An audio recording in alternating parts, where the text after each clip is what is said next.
Hello everyone, welcome back to our channel. तो अब हम देखेंगे कि SN1 वर्सेस SN2। SN1 कब होगा और हमारे पास SN2 कब होगा। तो जब हमारे पास एलिमिनेशन और सब्स्टिट्यूशन में देख लिया कि एलिमिनेशन और सब्स्टिट्यूशन कब होगा। अब देखेंगे अगर सब्स्टिट्यूशन भी हो रहा है तो सब्स्टिट्यूशन में हमारे पास SN1 होगा या SN2। अब इस चीज को थोड़ा सा समझेंगे। ये भी दो फैक्टर्स पे डिपेंड करेगा, depends upon two factor, depends upon two factor. कौन कौन से फैक्टर? पहला जो हमारे पास फैक्टर्स होगा वो सबस्ट्रेट पर, सबस्ट्रेट पे डिपेंड करेगा, और दूसरा जो डिपेंड करता है वो न्यूक्लियोफाइल पे डिपेंड करेगा। अब यहां से सबस्ट्रेट में सीधा सिंपल से याद रखना है, अगर सबस्ट्रेट स्टेबल कार्बोकेटाइन फॉर्म करेगा, अगर सबस्ट्रेट स्टेबल कार्बोकेटाइन फॉर्म कर रहा है तो सीधा सिंपली हमारे पास SN1 होगा। इतनी छोटी सी बात है। If substrate form stable carbocation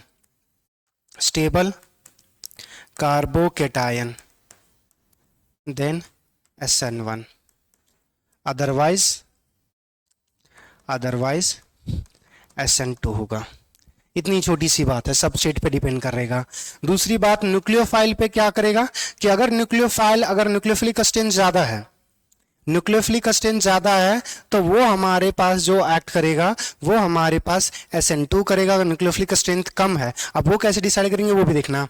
if high nucleophilic strength then it show SN2, otherwise SN1। अब यहां से देखो, अब हमारे पास कैसे डिसाइड करेंगे किसी मॉलिक्यूल्स में हमारे पास न्यूक्लियोफिलिक स्ट्रेंथ कम है या ज्यादा है।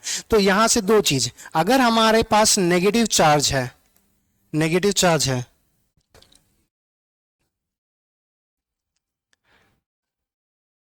तो हमने क्या बोला कि अगर न्यूक्लियोफाइल होगा तो न्यूक्लियोफाइल दो होगा, नेगेटिवली चार्ज और न्यूट्रल। अगर नेगेटिवली चार्ज है तो वो मतलब हमारे पास SN2 शो करेगा, कि मतलब न्यूक्लियोफिलिक स्ट्रेंथ ज्यादा है। दूसरा, अगर हमारे पास न्यूट्रल है तो हमारे पास उसका जो न्यूट्रल होगा, तो कोई न्यूट्रल होगा तो वो इलेक्ट्रॉन देगा। अब वो इलेक्ट्रॉन डोनेशन जो पावर होना चाहिए वो ऑक्सीजन से लेस होना चाहिए। यहां से देखना, न्यूट्रल अगर हमारे पास है तो न्यूक्लियोफाइल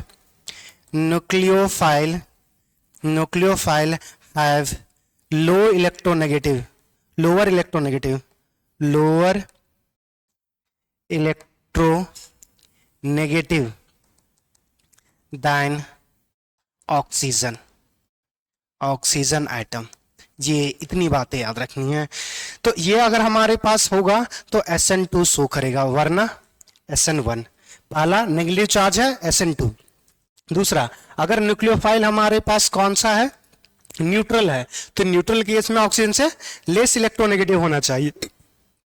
मगर हमेशा ये याद रखना कि अगर हमारे पास न्यूक्लियोफाइल को देखने से पहले एक बार इस पे जरूर ध्यान देना कि क्या सबस्ट्रेट हमारे पास स्टेबल कार्बोकेटाइन बना सकता है या नहीं बना सकता। अगर बना सकता है तो न्यूक्लियोफिलिक स्ट्रेंथ थोड़ा सा हमारे पास डिप्लोमेटिक हो जाता है। कभी कभी हमारे पास न्यूक्लियोफाइल जो होगा वो ज्यादा स्ट्रेंथ होने के बावजूद भी हमारे पास SN1 हो जाता है। तो सबसे पहला देख लेना कि सबस्ट्रेट हमारे पास क्या है, SN1 हमारे पास सबस्ट्रेट स्टेबल कार्बोकेटाइन फॉर्म कर सकता है या नहीं कर सकता। क्लियर?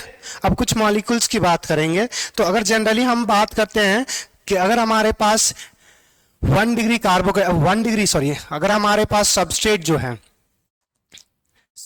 जो है वो अगर 1 डिग्री है, 2 डिग्री है और 3 डिग्री है, तो ये हमेशा याद रखना 3 डिग्री सबसे ज्यादा हमारे पास स्टेबल कार्बोकेटाइन बनाएगा, तो ये SN1 शो करेगा। दूसरा, 1 डिग्री हमारे पास सबसे लेस स्टेरिक होगा, तो ये हमेशा SN2 शो करेगा। अब बच गया बीच में, ये बीच वाला हमेशा ट्राई करना कि SN1 के साथ आएगा। वो स्टेबल कार्बोकेटाइन अगर फॉर्म कर दिया ये दोनों के साथ पॉसिबल होता है, मगर यहां से याद रखना कि जनरली 2 डिग्री SN1 शो करता है, मगर अगर न्यूक्लियोफिलिक स्ट्रेंथ ज्यादा हो जाएगा तभी हमारे पास SN1 SN2 पॉसिबल हो सकता है। मगर मेनली जो होगा यहां पे हमारे पास लिख सकते हैं मेनली SN2 शो करेगा, और यहां पे मेनली हमारे पास SN1 हमेशा शो करे कोई जरूरी नहीं है, मगर मोस्टली शो करेगा। दूसरा बात यहां से सबस्ट्रेट ये 1 डिग्री 2 डिग्री और 3 डिग्री हो गया। दूसरी बात समझना कि अगर हमारे पास अलाइलिक वेनाइलिक या फिर हमारे पास अराइलिक हलाइड्स रहे या लिविंग ग्रुप उससे जुड़ा रहे, हमारे पास if leaving group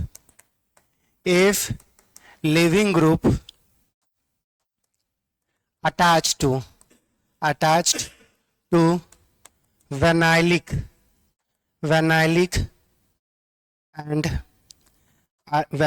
and aryl position, then there is no substitution. There is no substitution at normal condition. Normal condition.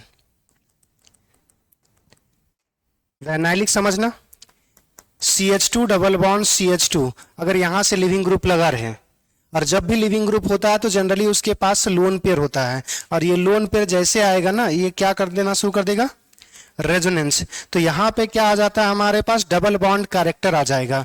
तो ये जो आ जाएगा CH2, हमारे पास CH2 ये लिविंग ग्रुप, ये डबल बॉन्ड कैरेक्टर आ जाएगा। Double bond character easily breakable नहीं होगा, तो ब्रेक जब लिविंग ग्रुप जाएगा तब तो सब्स्टिट्यूशन करवाओगे। दूसरा हमारे पास अराइल पोजीशन समझना, ये बेंजीन है, बेंजीन पे अगर हमारे पास लिविंग ग्रुप है तो इसके पास लोन पेयर पक्का होगा।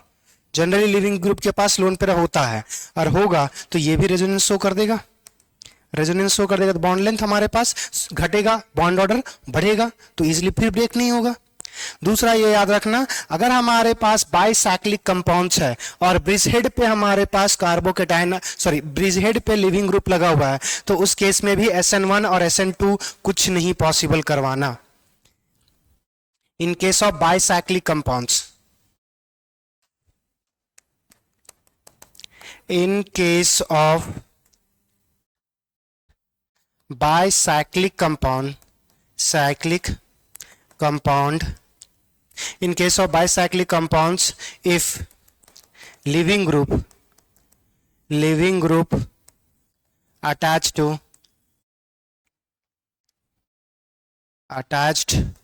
to bridge head carbon atom, then there is no substitution. जैसे यहां से समझना, जैसे ये हमारे पास है bicyclic compounds, bridge head nomenclature में बताया था, ये इस पोजीशन को ब्रिज हेड और इस पोजीशन को ब्रिज हेड बोलते हैं। अगर यहाँ पे हमारे पास लिविंग ग्रुप लगा हुआ है, तो अगर ये लिविंग ग्रुप लगा हुआ है तो ना तो SN1 होने देगा ना SN2। रीजन है कि ये जैसे अगर टूटेगा तो यहाँ पे कार्बोकेटाइन फॉर्म होगा, और कार्बोकेटाइन अगर फॉर्म होगा तो वो sp3 से sp2 हो जाएगा। और sp2 के केस में रिंग स्ट्रेन बताए थे कि ये जो हमारे पास बाइसाइक्लिक कंपाउंड्स होता है, जैसे ये अगर जैसे कार्बोकेटाइन प्लेनर हो जाएगा, और जैसे प्लेनर हो जाएगा तो इसमें जो हमारे पास 3 बॉन्ड्स बने हुए हैं, वो प्लेनर होने के चक्कर में इतना ज्यादा रिंग स्ट्रेन हो जाएगा कि वो चाहेगा ही नहीं कि ये बॉन्ड टूट जाए। और इसमें क्या होता है ना, हमारे पास छोटा सा केमिकल बॉन्डिंग का कॉन्सेप्ट है, इसमें जो परसेंटेज S कैरेक्टर होता है ना वो बहुत ज्यादा हाई होता है। अगर बहुत ज्यादा हाई होगा तो परसेंटेज S कैरेक्टर होने से बॉन्ड स्ट्रेंथ बढ़ता है, तो ये बॉन्ड स्ट्रेंथ बहुत ज्यादा हाई होता है, इतना ज्यादा हाई होगा कि बॉन्ड टूटेगा ही नहीं। या दूसरा समझना कि यहाँ पे जो कार्बोकेटाइन जो बनाओगे वो हाईली अनस्टेबल होता है, तो अगर हाईली अनस्टेबल होगा तो वो बनना ही नहीं चाहेगा, और बनना ही नहीं चाहेगा तो उस केस में हमारे पास ये रिएक्शंस शो ही नहीं करेगा। तो ये molecules don't show nucleophilic substitution. अगर सबस्ट्रेट ने हमारे पास एरोमेटिक सबस्ट्रेट जो है वो अगर स्टेबल कार्बोकेटाइन बना रहा है, तो उस केस में जिसमें कार्बोकेटाइन में रेजोनेंस हो रहा है, आंख बंद करके आपको करना है SN1। If substrate show if substrate so if substrate form, sorry, next point, if substrate form stable carbocation, मतलब रेजोनेटिंग, रेजोनेंस पॉसिबल होना चाहिए, resonance is possible, then it